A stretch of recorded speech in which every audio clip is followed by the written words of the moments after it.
loi dite Asile-Immigration, dont le ministre de l'Intérieur Darmanin s'est fait le champion, est arrivée à l'Assemblée nationale ce lundi 11 décembre.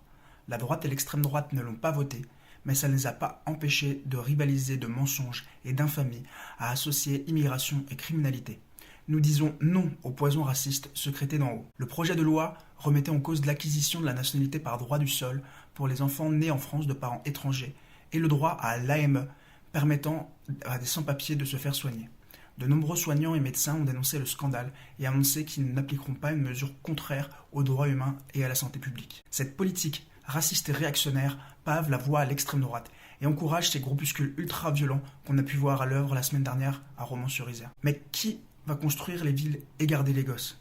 Ce sont aujourd'hui des travailleuses et travailleurs issus de l'immigration qui construisent les installations des Jeux Olympiques, nettoient les villes, changent les draps des vieillards dans les EHPAD, gardent les enfants ou sont à la plonge dans les restaurants. Ils font un travail essentiel à toute la société. Un dispositif important de cette loi vise à soumettre leur régularisation à l'arbitraire des préfets. Autant dire que les prétextes seront légion pour permettre au patronat de les exploiter plus durement. Le racisme d'État est une des facettes de leur guerre de classe. Les seuls étrangers sur cette terre, ce sont les patrons et leurs serviteurs au pouvoir, les Darmanin et Macron. Nous ne nous laissons pas diviser. Ceux qui soutiennent cette loi raciste sont les mêmes qui détruisent les services publics, les mêmes qui refusent toute augmentation générale des salaires et les mêmes qui soutiennent les bombardements des civils à Gaza. Travailleuses et travailleurs de tout pays, unissons-nous et manifestons partout en France contre la loi immigration les 16 ou 18 décembre.